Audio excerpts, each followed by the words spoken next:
Morning, everyone. As we enter into the Christmas season, it's one of my favorite times of year, and I'm sure it's one of your favorites too. Where we're just excited about the birth of the Messiah, about the birth of Jesus Christ, and that the world seems to be a better place, at least for a month, maybe a month and a half. Right, the world just seems to be a better place. That people are happy, excited, joyful.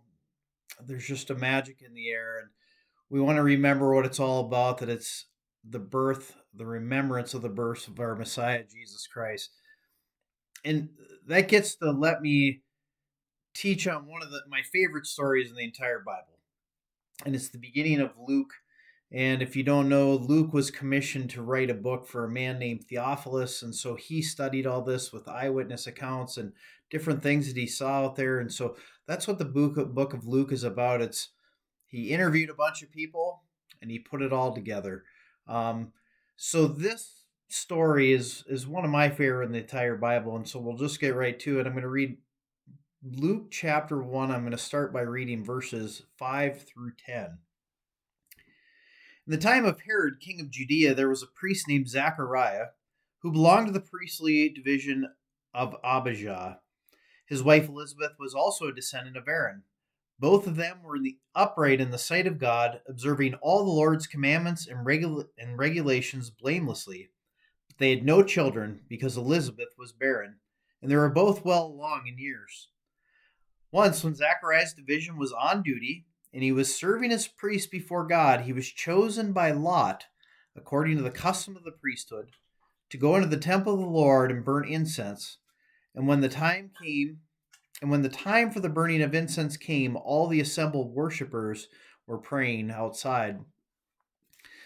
So here we meet Zechariah and Elizabeth, and it says that they're both descendants of a priestly line. So Elizabeth's father was a priest, and also Zechariah's father was a priest. So this is considered a double blessing in Judaism. If both of the parents are priests, or of the married couple are priests, then it's a double blessing upon that family. So we see that Zachariah serves as a priest in the temple, and Elizabeth is his wife.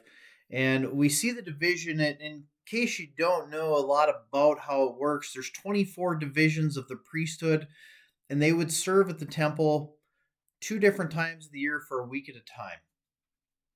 And during that time, for certain things that needed to be done, they would draw lots because there's more priests than things that need to be done on a given day. So it was a privilege and an honor to do certain things.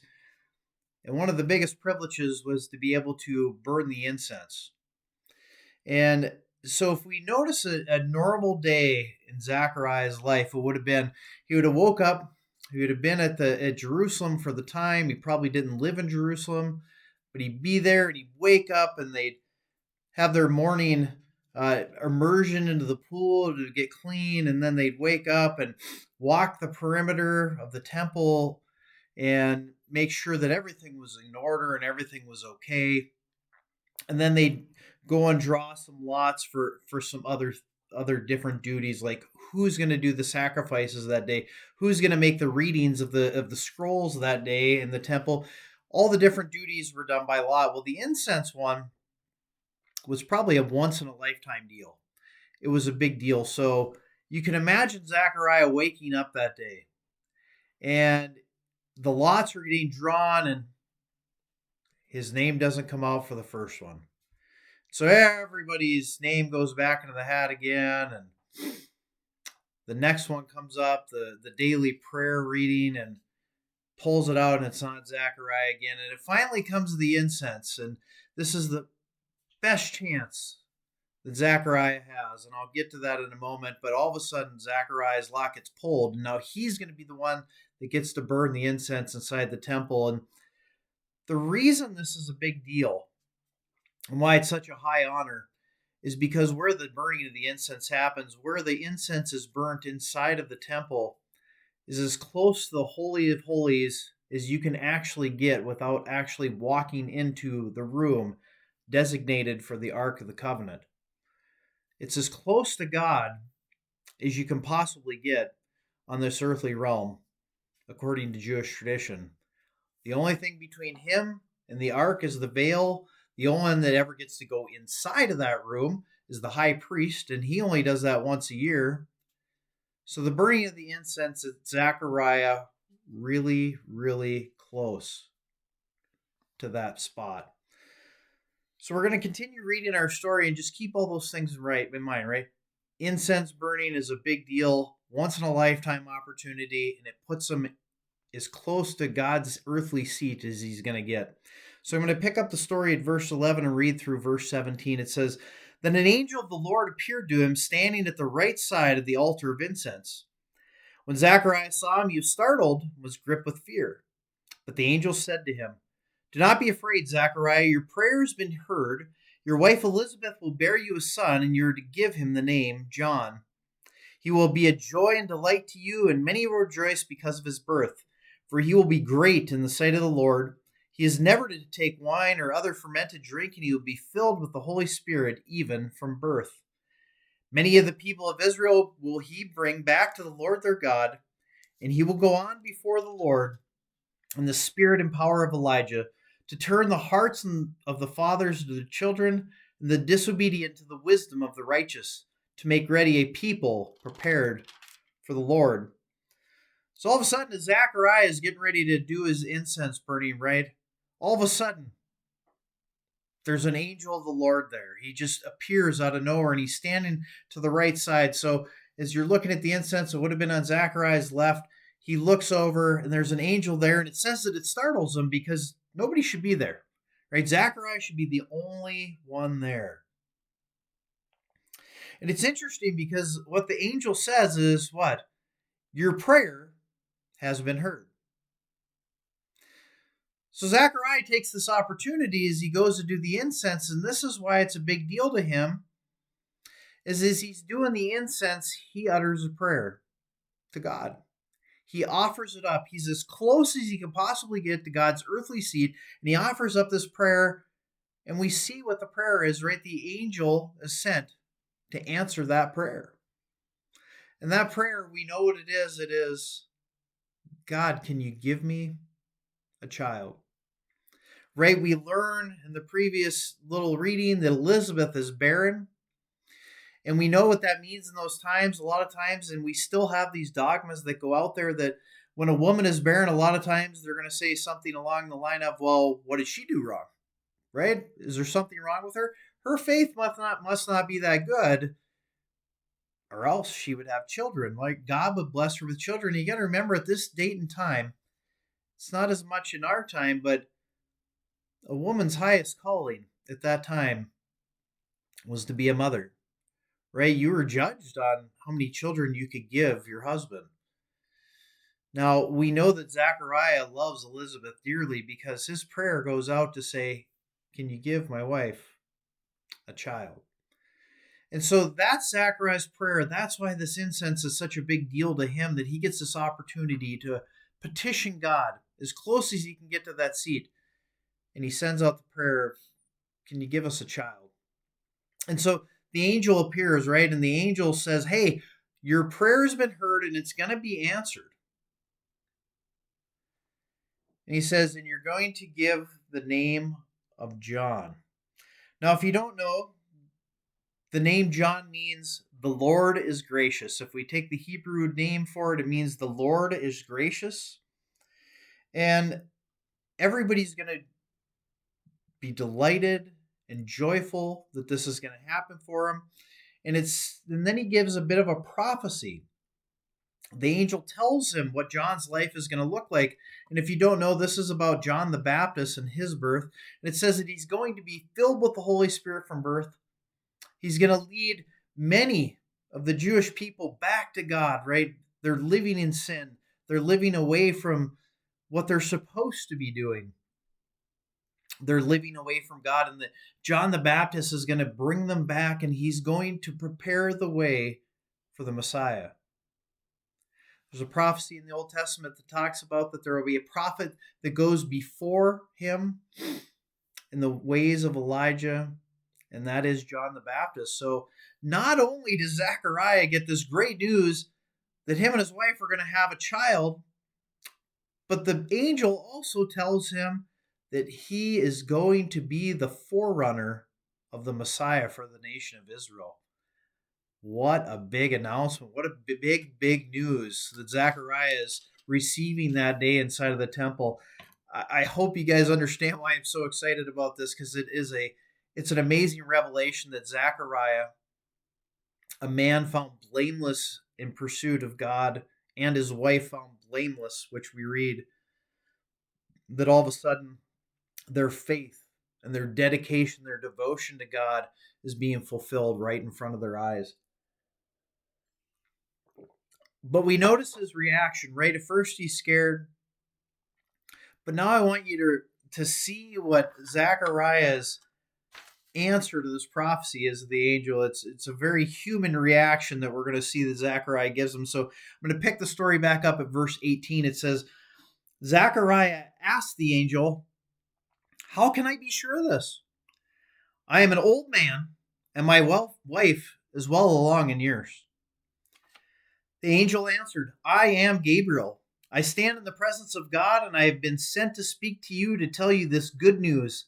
And now you will be silent and not able to speak until the day this happens, because you did not believe my words, which will come true at their proper time." Meanwhile, the people were waiting for Zechariah and wondering why he stayed so long in the temple. When he came out, he could not speak to them. They realized he had seen a vision in the temple, for he kept making signs to them, but remained unable to speak. When his time of service was completed, he returned home. After this, his wife Elizabeth became pregnant and for 5 months remained in seclusion. "The Lord has done this for me," she said.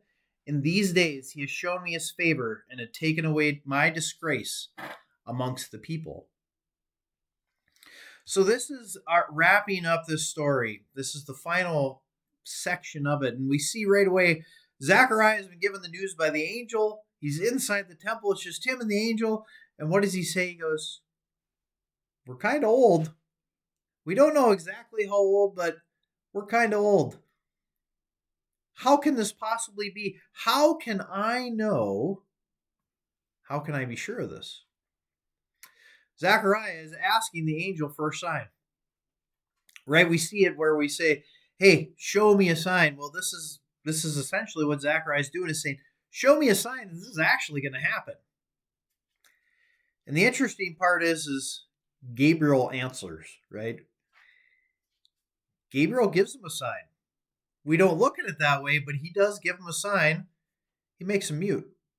He's unable to speak. That's Gabriel's answer. It's almost in frustration that Gabriel shows up and says, "Hey, the answer to your prayer is here." And the human in all of his regular mortalness goes, "How do I know it's true? You're standing in front of the Ark of the Covenant on the other side of the veil. It's not far away. You say a prayer and God sends his messenger." But yet he says, "How can I be sure?" So Gabriel gives him his sign. He utters a mute. Meanwhile, we see outside the crowds waiting, right? Because what happens after the priest says the incense is he comes out to the temple steps, and all the people that are waiting, he gives the priestly blessing, right? They sing a psalm of him, or a psalm, usually like Psalm 118 or one of the Hallel that's in there. And then the priest that's in charge of the incense that day comes out and he gives the priestly blessing, which you hear is the benediction most every Sunday. "May the Lord bless you and keep you. May he make his face to shine upon you and be gracious to you. May the Lord lift up his countenance upon you and grant you his peace." This is what Zechariah would have came out and would have tried to say. So as he's trying to speak these words, nothing's coming out. And it also says that he's making signs and gestures with his hands. Well, when they give the priestly blessing, they lift up their hands like this. And they put them out. I'll try and give it to you on the screen. And they lift them out and they put them out like this.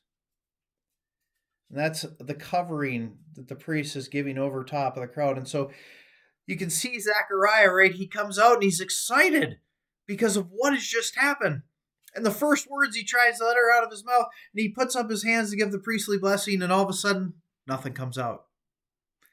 And he keeps trying to say it, nothing's coming. And you can imagine the crowds are sitting there watching and they're going, well, why doesn't he say anything? What's going on? And then he ends up going home. He goes back to where he lives. He sees his wife. And it says that she becomes pregnant.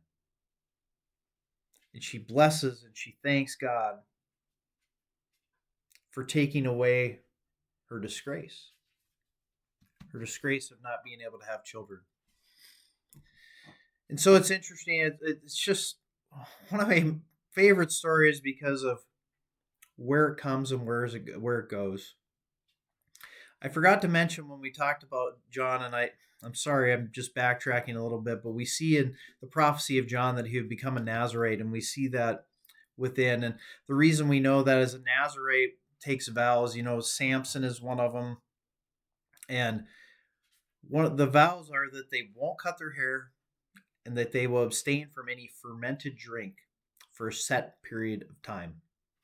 Now, the angel says that he will do these things and that he'll be filled with the Holy Spirit for day one. So John the Baptist ends up being a Nazarite his entire life.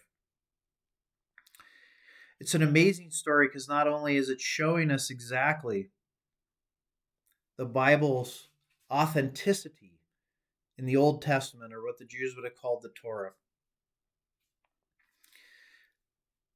but God is faithful. He told him there's going to be a forerunner, and this is what that forerunner is going to look like. And we see that exact message coming here through the Zechariah. That an older couple who all they want is a child. They want that son or daughter, and how God is faithful to the very end.